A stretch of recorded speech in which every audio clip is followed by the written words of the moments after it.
Side Hustle Show 273, High Touch Affiliate Marketing, how to get paid to play matchmaker. What's up? Nick Loper here. Welcome to the Side Hustle Show, because the rat race doesn't need any more rats. Affiliate marketing was my getaway vehicle from the rat race, and that's what I want to talk about today.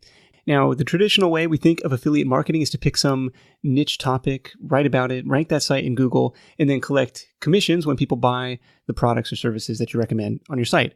It's a great side hustle, and it can turn into a great business, but it's not the only way to use the affiliate marketing model, the performance marketing model, to generate an income. I'm excited to introduce John Doherty from getcredo.com, who's taken a totally different approach and built a pretty cool business playing matchmaker. Credo connects companies that need SEO and digital marketing services with trusted agencies that provide the work. John, in the middle, collects a commission for making those connections. In his case, he had a ton of experience in SEO, working for clients, working for big companies, and had also built a network of other consultants and agencies in the space. For him, this was a way to get out of doing the manual labor, the quote, manual labor of consulting, but still get a piece of the deal. And I think it's a model of higher touch affiliate marketing that can be applied to any number of different industries or niches. Notes and links for this one, plus a free downloadable PDF highlight reel with all of John's top tips from this episode, are at sidehustlenation.com/credo, CREDO. Before we dive in, let me take a moment to thank today's sponsor, Skillshare.com. Have you heard of Skillshare? It's the online learning platform with more than 18,000 classes in business, marketing, social media, and tons more. Basically, any skill you need to get your side hustle off the ground or take it to the next level. Side Hustle Show listeners get 2 months of unlimited access for just 99 cents. Hit up Skillshare.com/sidehustle to claim that deal. Why not skip the Netflix this month and go do some learning? Check it out at Skillshare.com/sidehustle. This episode is also sponsored by Ripple.com. That's RIPL. If you're struggling to stand out on social media, you're not alone, but there's an ace up your sleeve that 2 million small businesses have already discovered. The Ripple app makes it easy to create eye-catching animated videos that attract new business and engage with your existing customers on Facebook, Instagram, LinkedIn, and Twitter. Take advantage of over 200 professionally designed templates to create awesome social media content in a snap, even if you're not a graphic designer. And for Side Hustle Show listeners, Ripple has put together a free 7-day trial. Just visit ripple.com/sidehustle to claim it today. That's RIPL.com/sidehustle. I'll be back with my top takeaways from this chat with John after the interview. Ready? Let's do it. I've been in the industry for about 3 or 4 years and was doing some digital marketing consulting, some SEO consulting myself on the side from my agency job at the time, and basically decided that I was going to stop doing that and needed a place to send the leads, the potential clients I was getting. So I would send them to my friends. Basically, I built out an Excel spreadsheet, a Google sheet of people that I knew that did good work and got their budgets and the services they offered, and started sending clients there basically on a pure commission basis. If they closed a client, I got paid. So I ended up leaving that agency and then went in-house, and I worked for Zillow for a couple of years and eventually got laid off from my job working for one of their sub-brands, and basically decided to work for myself and decided to make this business into a thing. And so really what I've tried to do over the last couple of years is build out a vetted network of people that do really, really good work. I'm not going for a scale of a directory of some people in the industry see as being my competitors. I'm really trying to make this a high touch service to really help businesses connect with the right agencies for their needs, not just quote unquote the best SEO agency or something like that, because I don't believe that actually exists. So yeah, I've been doing it full time for about 2.5 years now, since September 2015. Yeah, very cool. It started as a side hustle and grow it to a full-time thing. And interestingly, were you just like, I don't have the capacity to take on this work, so let me introduce you to somebody who can? Yeah, that was basically it. I had some freelance consulting clients, and I had actually picked those up because I just needed to make a little bit of extra money on the side. I was living in Brooklyn and New York City and needed to make some more money. And then fast forward 1.5 years, I'd been working for that agency and had gotten a couple of good raises and had a bunch of consulting clients and was in a management position and basically didn't have the time to do consulting anymore. And to be totally honest with you, I was 28 years old, single, living in Brooklyn, and I didn't want to be spending 2 weekends a month doing consulting, sitting in my apartment by myself doing consulting work for an extra $1,000 a month, $1,500 a month. It just wasn't worth my time anymore. Yeah. So yeah, so I started, I basically made the decision that I wasn't going to do any more consulting. I actually set about getting rid of my consulting clients at the time and finding them good agencies or consultants to work with. And it was perfect timing because 3 weeks after I stopped doing any consulting, I met my now wife. All right. Well, there's a happy ending. Yeah. And I got a full-time company out of it too. So yeah, a couple happy endings. Absolutely. What did those initial referral relationships look like? Was that awkward? Like if you're starting with your friends, you're like, hey, can you pay me to introduce you to this lead? Or it's like, dude, why don't you just send me an email or something? Yeah, totally. So it was the first lead that I ever sold. And I don't have this model anymore, but basically I got in a project that someone contacted me, and it was a local business in a specific town in Utah. And my buddy's agency was actually in that same town. And so I pinged him and was like, hey man, I just got this business looking for an SEO consultant or SEO agency, and I can't take them. Would you be willing to pay? I'm trying something new. Would you be willing to pay $50 for the intro?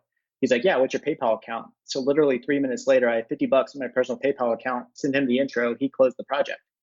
So that's kind of how it started. Business definitely thrives off of relationships, but also the lead generation business. There's a lot of money there, and people are willing to pay for higher volume and better introductions as well. So it actually hasn't really been awkward at all. Okay, fair enough. So when I think marketplace, and I guess I wouldn't call Credo like a straight up marketplace because I'm thinking of like sites like Upwork, sites like Fiverr, Guru.com, right, where you can hire freelance SEO consultants. That's a little bit of a different model where you can, I mean, on Fiverr, you can search SEO and who knows what kind of crazy link building stuff you're going to find there. Right. But on Upwork, right, you can post your job and get bids back. Does Credo work similarly, or is it just like, hey, let's set up a call first to figure out what you actually need? Like, how does it work?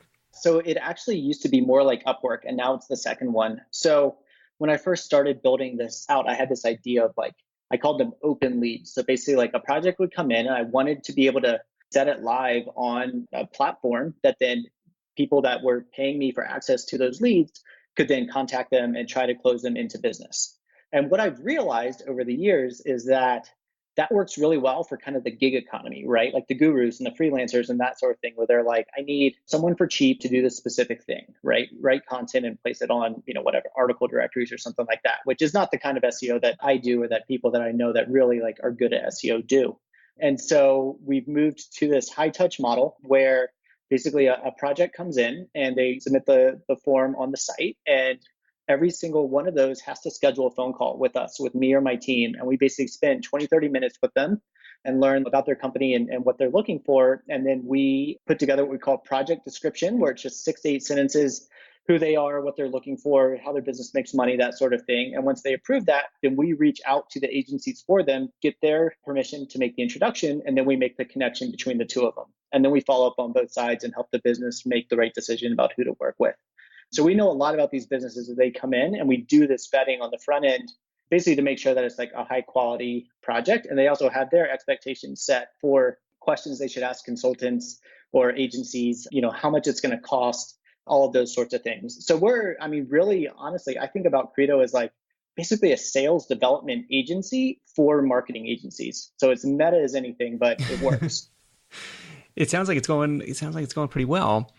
I'm curious, because like typically when people email me out like, oh, I'm thinking about building a directory or a two-sided market, especially like I want to build like a small business directory, right? Yeah. And for companies in my hometown, and I'm like, this sounds awful because there's no reason for the companies to join until there's a critical mass of customers, and there's no reason for customers to join until there's a critical mass of companies. And it's like this weird two-sided problem where you have to kind of build up both sides simultaneously. Mm-hmm. Like, what's been your experience in trying to balance that? Yeah, it's definitely a really hard balancing act. And so I've talked with a lot of people that have built marketplaces and such, and some of them will say just concentrate on the demand side. So people that are looking to hire, an agency or something like that. But as you said, people, they don't necessarily trust the platform until you have enough of those people, but then you also don't want too many people for the leads that you have and not be able to deliver on what they're paying you for, right? Yeah. So it really comes down to what your business model is. If you're working on just a commission basis, then you can just sign up as many people as possible, give them a free profile, if you want to. I don't do that because I very much care about the quality of people on my platform. But if you're just trying to get all of the small businesses in your area, give them all free profiles and build up the technology to take a commission when you send them a new client or something like that. But yeah, it's definitely a back and forth. So I always tell people concentrate on the demand side, on the people looking to hire this sort of business, then acquire those businesses because and that sales process is super easy. You say, hey, if you get onto here, I'll send you X amount of dollars. Like you're literally selling the money. Yeah. Super easy to do. But then you have to go back and focus on the demand side while you're keeping the supply side, the business is fulfilling the work, happy. So it's definitely a balancing act, and it's very, very hard to get right. And the way I've done it is actually scaling back the number of people that I'm actively sending work to. And the ones that I'm actively sending work to, I charge them more and now take a commission on work that they close. Okay, yeah, I imagine it's no longer this $50 thing if it's become a full-time operation for you. But are you charging the agencies a listing fee to be included, or is it just like, hey, it's a straight up commission on work that they close? It's a good question. So I have two different kind of revenue streams on Credo. One is what I call our preferred agencies. So they're basically the agencies that we work directly with, and we directly introduce them to these people that are coming in, and we're basically vetting out their project and figuring out who they are and what their budget is and what they need, and is this going to be a successful project and all of those good things. And so they pay us a monthly retainer. So they pay us a certain amount every month, and then they pay us. Obviously, we're working closely with them. I do a phone call with each one of them every single month, go over the projects we've introduced them to. Did they close? If they closed, at what level? And then what commissions do they owe us? And then I run the commission charge right then because we have their credit card on file with Stripe. So that's the real money making side of the business. You mind sharing what's your percentage revenue share if you're allowed to share? Yeah, so we do 8% of what they're billing from Credo. Okay. The going market rate is 10. We could probably grow it a bit, and I probably will over time as we offer them more things. I'm not just going to raise prices and not give them anything more. But because we have this, most companies that work on a commission basis don't also have a base retainer basis. So I figured do the base retainer because that covers my costs, right? Because we're a bootstrap company and revenue is king. So that covers our costs. And then the commission side is upside from there. Okay. Is there a typical fee that the agencies are charging? I'm trying to get a picture of what a client is worth. The average project that we have come through Credo is around $3,000 a month is what the agencies will charge them. Okay. And we basically average out that a client will stay with an agency for 3 months. So basically every project is worth, they have around $9,000, $10,000, and then we get a percentage of that. Okay. Yeah. So there's your $800, give or take. Yeah. Okay. Exactly. Yeah. There are definitely ones that last for 12, 24 months, right? And so we're getting $100, $150 for that project from that agency every month for a year or two. And it grows every month because we're bringing in a lot more new business, fresh leads every single month. Okay. On the agency side, you started kind of with your personal network, people that you knew and trusted. I imagine you have agencies reaching out to you now and saying, hey, can I join this platform? Hey, this sounds like a cool way to get leads. What's the vetting process like for that? Do you have to, run a test campaign and see if they actually deliver better search results? How does it work? No. So the way I do it is, well, first of all, I don't very often bring on new agencies onto the preferred level. So I do have an annual plan. So basically an agency or a consultant can apply to join there. And then basically if they're on the annual plan, then if I have spots open on the preferred plan, then I let the people on the annual plan know. I just want to know that they're in it for the long term and committed to it, and not just I'll try it for a month, and if it doesn't work, then I'm out. Simply because high value consulting projects take 4 to 6 to 8 to 12 weeks to close, right? So Yeah. They're not going to close a project in the first month, just straight up. And I tell them that. So I want people that are in it for the long haul. They're thinking about this as basically being a partner with me, right? And what do you charge annually? It's on a per month basis. And right now it's middle hundreds of dollars a month. Okay. Subject to change, of course, like any startup. Yeah, exactly. Subject to change, of course. That's where it is right now. So basically, as I said, people have to apply to be on the platform. So basically they fill out a form that they give me all sorts of information about themselves, who they are, what their minimum project size is, what kinds of services they offer, what kinds of businesses they work with. And then they also tell me 2 of their clients. So they tell me they give me the website description of the project that they've been doing with that client, and then also the client's contact email. And I require this because I only want people that are going to be transparent with me. If someone's like, oh, well, that's too invasive or something like that, then I'm like, okay, then Credo's not a good fit for you. Okay. And I'm totally willing to walk away. And I have actually many times. But I go from there and I look at those, I take those websites and I plug them into the tools that SEOs use, SEMrush, Ahrefs, Moz. I have access to all of those tools. So I take a look at them, So that works really well for ongoing campaigns. They tell me they're building links, I can go look at their links. They tell me they're working on technical, I can go look at how squared away the site is technically. But if there's like a one-off SEO audit, for example, I'll contact the client and ask them, be like, hey, can you tell me how it was working with this consultant or working with this agency, right? Like, what value did you see? Would you recommend that others work with them? What are they good at? What are they not good at? So I really do get pretty deep on there. And then if they're coming onto the preferred level, then I talk with them on the phone and we go a bit deeper into their sales cycle, what their ideal client is, budget wise, industry, that sort of thing, basically so that I know, do I have the projects for them, right? Am I going to be able to deliver to them what they're paying for every single month? And I found that it's easier for agencies to close work when they have a specific kind of business that they do stuff for, right? Like we do SEO for e-commerce stores that do more than $1 million a year in revenue. Okay.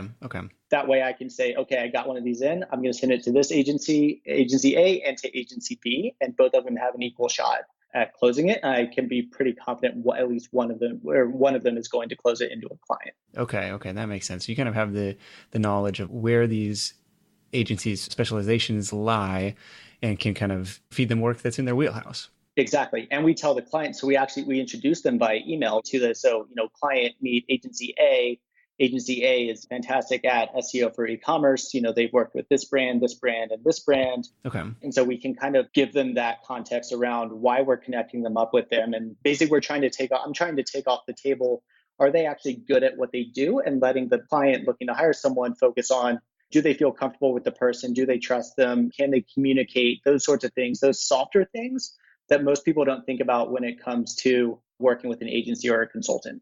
Yeah, that makes sense. It's a really interesting business model. I think it's ripe for pivoting to other verticals as long as the price point is high. So you mentioned, I was kind of surprised to see $3,000 a month.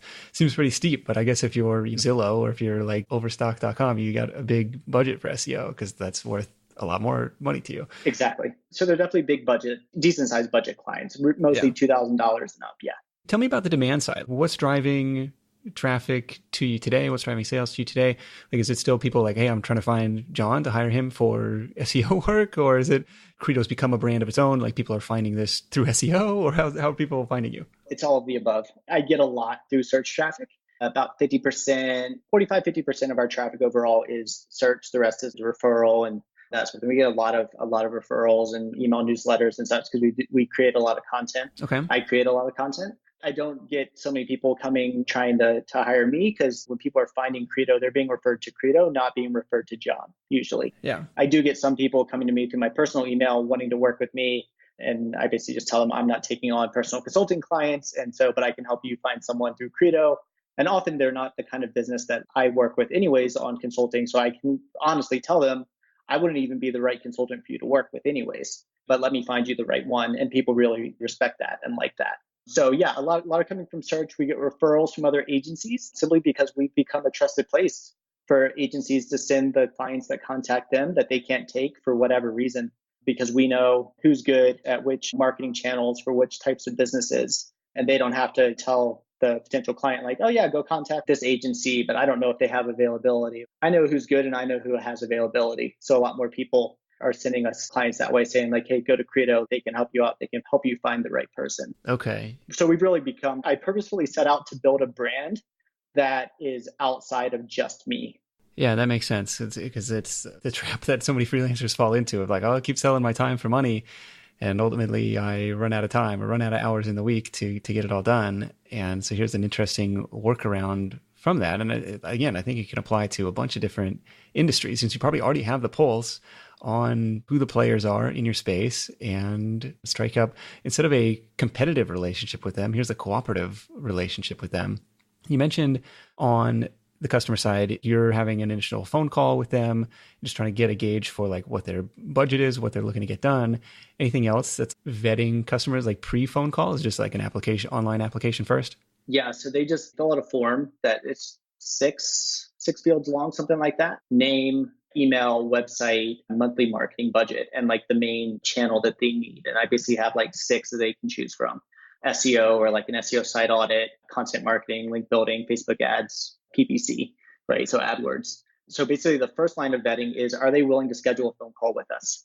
If they're not willing to schedule a phone call with us, it's not going to be a successful project if they hire an agency, because if it's high value work and high budget work, you have to talk on the phone because stuff is nuanced. So that's the initial thing. So if they don't schedule a phone call with us, I basically stop chasing them. Yeah, they're clearly not that serious. Yeah, we'll do like a follow-up or two. And there are definitely some that, because we only have certain hours within which we do phone calls. I have one other person on my team and she's part-time right now. So we do have some that are like in Australia. And so then I'll email them. We'll say, well, there are none there, no times there that worked for me. So we'll find a time that works. So that's like the initial one. And then there are definitely some, we do ask them when they schedule a phone call to give us a little bit more information about what they're looking for. It's optional. And there are just some that I can tell, you know what, this business doesn't really have a budget. They don't know how to think about SEO. And it's not really like a high quality project. And so in that case, I will send them to another marketplace. I have one marketplace in particular that I'm kind of building out a partnership with. And so I'll send them ones like that just need someone for solo consultant for $50 an hour, right? And they'll send me the businesses that actually need an agency and don't need to hire a consultant through their automated platform. Okay. So I am kind of building out that ecosystem, I guess. Okay. Have you found, this is probably the joke in the industry, you're trying to rank for SEO agency is like the hardest keyword in the world? It's not easy. Has it been tough to get search traffic for this type of place? Not really. So I kind of take a multi-pronged approach to it. I take the building out the informational types of queries. So if you search how to hire an SEO consultant, I think I rank number one. Okay. So those sorts of things. And yeah, it's a how-to keyword. It's a little bit more like informational, a little higher in the funnel, but it gets people in the door. Sure. And then I rank pretty well in the long tail. I'm not first page yet for SEO agencies or SEO consultants.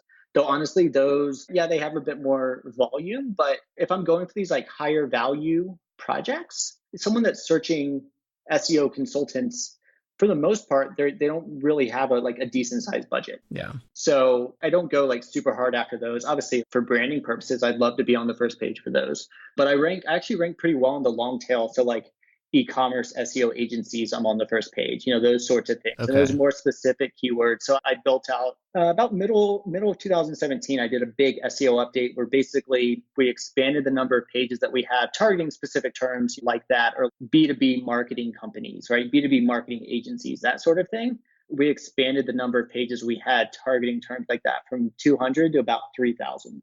And that very much increased our organic traffic. Let's put it that way. Have you ever had the instance of somebody trying to cut you out of the deal, like an agency or a customer just trying to be like, well, hey, if John's going to take 8%, tell you what, I'll shave 5% off the top if you just work with me directly? So I had one, and I don't work with them anymore. It was basically over $100. And I was like, hey, they ended up making like 10 grand from that client. I was like, if you're going to screw up this relationship for $100, over $100, I'm not going to work with you. Right. And we both just walked away. But this goes back to, I want to work with the best of the best. I highly vet out who I'm sending work to, and I trust them. And we're also in contact frequently. And also one way I keep them honest, no others have tried to do this. In the last 2 years, no one has tried to cut me out of a deal. Let's put it that way. Okay. But I'm talking to both the agencies every month, at least every month, talking about the projects we sent them. How are these projects going? Are you still working with them? And then if they tell me that they stopped working, the one possible thing is if they might tell us that they stopped working with a client, but they didn't actually stop working with the client. Once again, this hasn't happened, but it could. We also follow up with the client and say, hey, agency told us you all stopped working together. We just want to confirm and see if you want to leave them a review on their profile. Oh, okay. And that's actually how I found out about that one, because the person told me like, oh yeah, we stopped working together. And I emailed the client. They're like, what are you talking about? We just paid a $1,000 invoice yesterday. So busted. Yeah, busted, right? But this is a good point. This is a problem with marketplaces, of people taking stuff off of the platform. And that's always been a problem with marketplaces, especially automated marketplaces. And I'll be honest, I've even found some developers on some different developer marketplaces and taken that relationship off the platform. And I still work with them and pay them off the platform because the marketplace wasn't offering me anything of value for that commission that they were taking. Yeah, I've gone both ways. Well, I've been burned by going off platform and then have others that have, been just fine. So it's just curious to hear how you have that set up to kind of keep people honest, keep people on board there. Did you ever consider any other pricing options, or did you ever charge clients for like, hey, we're going to connect you with somebody, or does it always come on the agency side? Oh man, have I tried other pricing options? I've tried every single pricing option there is. So like I said, I started off just pure commission basis, right? Project comes into me, I introduce them to someone, and if they close it, then I'd get paid. That's a problem because some agencies are really bad at closing work. And then also, I was taking 100% of the risk on. I was putting in work and fewer than 50% of projects were closing. So I basically wasn't being compensated for 60% of my effort. So that's no good. Okay, interesting. Yeah. And I also had one where I sent someone it's like a $5,000 a month SEO project, which is a decent budget in the SEO world. That's almost like an enterprise level. That's like a few $1,000,000 a year business SEO budget. Yeah. So I send it to this agency and they're about to close it. And basically, right as they're about to close this, that lead's main competitor came to the same agency and had a 4 times bigger budget. And so they're like, well, we have to sign their competitor. I was like, well, that's great for you, but that really sucks for me. So I had to cover the downside. So then in the interim, I went to just a pure retainer subscription model where basically like the agency would pay a certain number per month and they could contact a certain number of leads per month. But that doesn't scale, right? In order to make more money, I wasn't getting any commissions. In order to make more money, I had to sign on more agencies, which meant it was basically just the hamster wheel, right? Yeah. And projects weren't closing well. And that was that whole issue with marketplace model works really well for lower budget projects, not so well for higher budget projects. And so just in the last 6 months, I've moved to this retainer plus commission model, which is working really well. To the question of, did I ever charge the clients? The answer is I tried it at first, and now I actually do some of that. So let me explain that. So at first, when I was first launching the business, I was wondering, would businesses be willing to pay to be matched up, basically for our expertise? And the answer I found out then was no, but that was because these were smaller budget clients, $1,000 a month, right? Yeah. And they weren't willing to pay $100 or something like that for our expertise. What I'm working on now, and I actually did one of those phone calls today, is if someone has a pretty well-defined project, then we talk to them through Credo and get them matched up. But if they need deeper consulting, they need an hour of my time, and my time's not cheap. If they need an hour of my time, they're not going to get that for free. And if they need an hour of my time, basically to determine are they ready to work with an agency, or what team do they need to build out internally to be able to make good use of an agency, or they have multiple needs, so they need multiple agents. It gets pretty complicated, and I need to go deeper into their business. So I actually do have a premium offering that we're starting to push harder this year, where basically it's $249, something like that. And once again, pricing subject to change, where basically we go really, really deep and they come out the other side having a much clearer picture of, this is maybe who you need to hire internally. This is the kind of agency that you should work with. And of course, if they're ready to work with an agency, we'll match them up. But I basically realized that we can't be doing super high value consulting for, every business that comes in to help them figure out what kind of agency they should hire. Yeah, that makes sense. That reminds me, I think it was Kai Davis, episode 59. I'm probably getting that number wrong. He talked about basically charging people for this road mapping session where it's look, before we even start to work together, there's some things you ought to know. And basically, he was getting paid to write proposals. So it's an interesting way to vet clients for him up front and to say hey, these people are willing to pay. And by the way, they're serious about it, because if you're going to spend $5,000 a month on SEO, well, what's another couple hundred just to get everything aligned before you go? Well, and that's the sales pitch, right? I mean, we can help any business make better choices around who to hire. But especially if they have a higher budget, it's you might waste tens of thousands of dollars and 6 months of time and all sorts of heartache by hiring the wrong agency. For $250, we'll help you out to have a better chance at not hiring the wrong agency, right? Because we have the experience and we've done it for over 1,200 businesses over the last couple of years. Wow, 1,200 businesses. That's awesome, man. Over 1,200, yeah. So you said 60% closing rate would be bad. What kind of closing rate do you see now in terms of clients signing deals? At one point, it was about 40% of deals that I was sending were closing. Okay, you're right. You were wasting your time 60% of the time. Exactly. Yeah, exactly. Okay. 90% of the time. Yeah. And this is part why I switched off of the open leads. Up to 4 agencies can contact and try to close them into a bid. Those were closing terribly. Those were closing at 5 to 8%. It was bad. And so now we're back to somewhere between 15 and 20% of the projects so over the last couple of months. So it's not and that was Q4, and B2B is slower in Q4, and a lot of businesses don't sign contracts in Q4. So it was about 15 to 18% were closing. We're basically targeting 25% to have 25% of the projects we introduce closing by middle of this year. Okay. So we're testing a lot of things to get them closing. We have better processes in place for follow-ups and giving them advice for who to work with and reviewing proposals and all of that. And I've expanded my team, and I'm going to continue expanding my team. So we'll have more time to do that sort of thing as well. Okay. Yeah. And you're introducing, hey, based on what you're telling me, these are the top 1 or 2 agencies you ought to consider? Yeah, so we actually make those direct introductions for them, and we introduce them to no more than 2 agencies. Okay. Okay. Yeah. Reduce that decision fatigue. Yeah, exactly. Okay. You mentioned you had somebody on your team. What's the time involvement for somebody wanting to, have your matchmaking service go to work for them? On their side, basically what the people that are coming in looking to hire someone, we call them clients.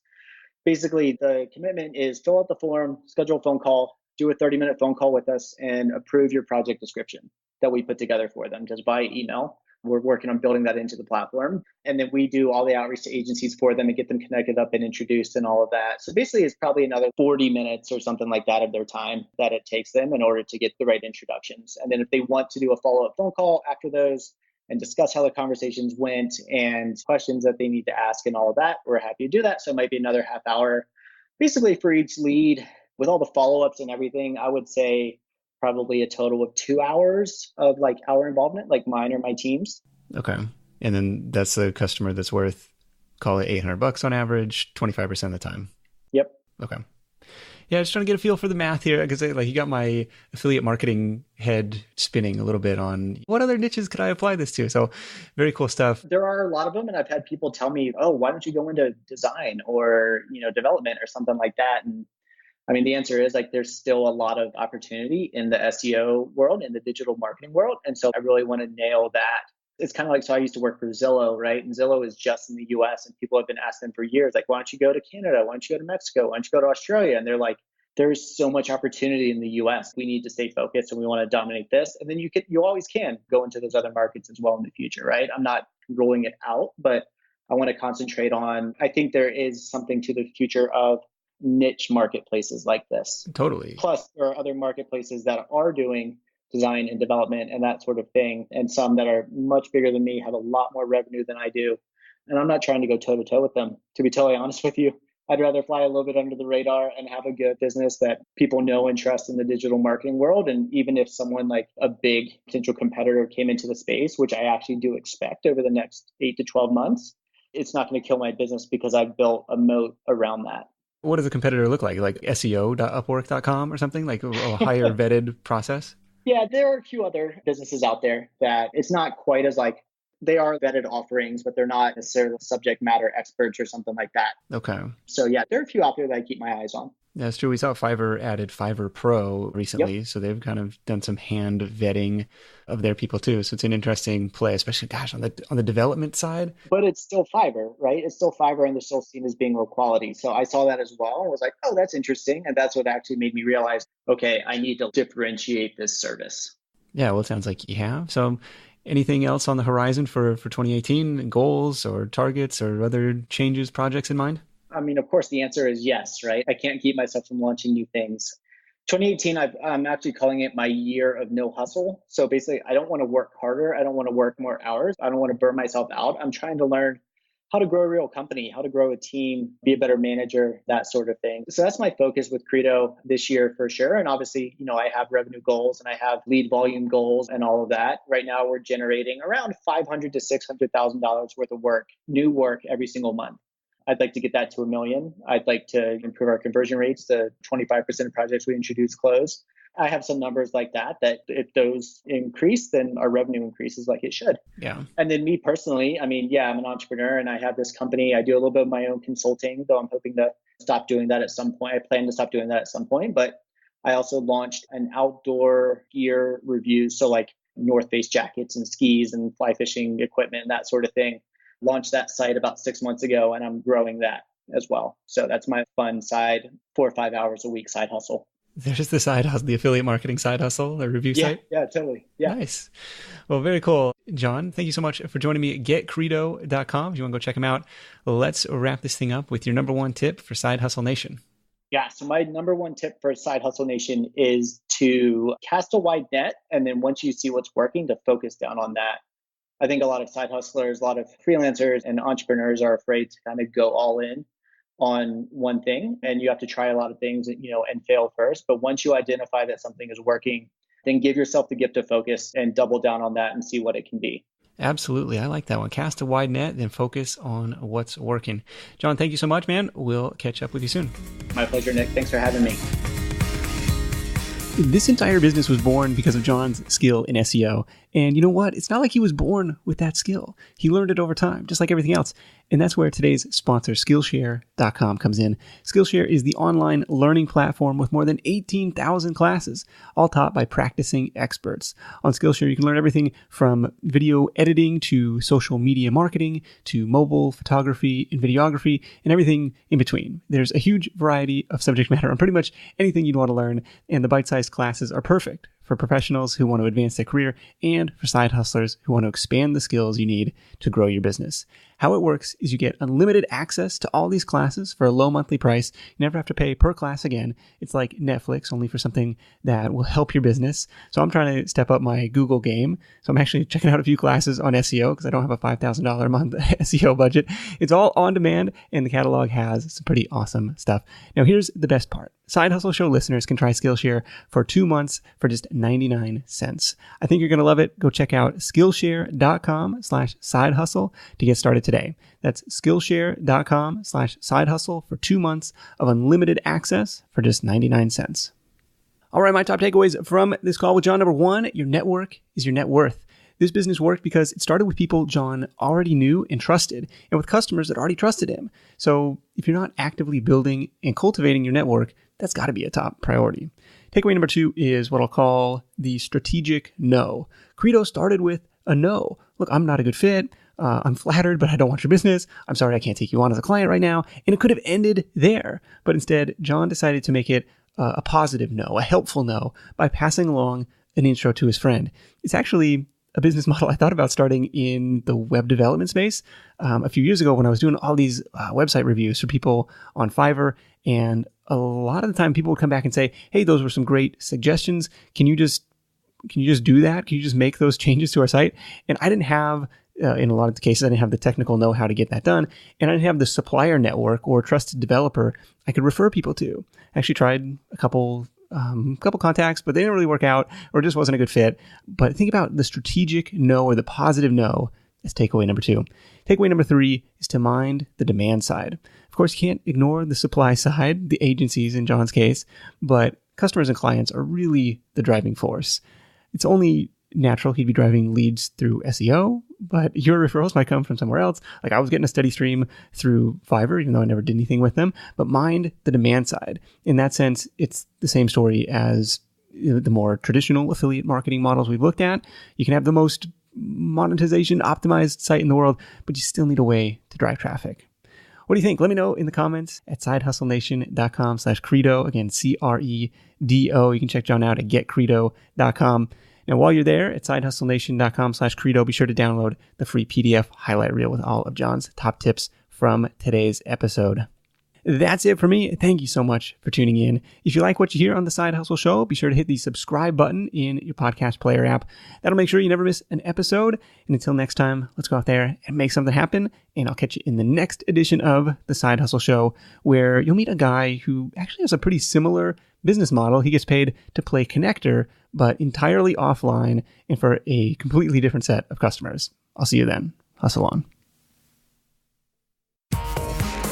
Thanks for listening to The Side Hustle Show at www.sidehustlenation.com.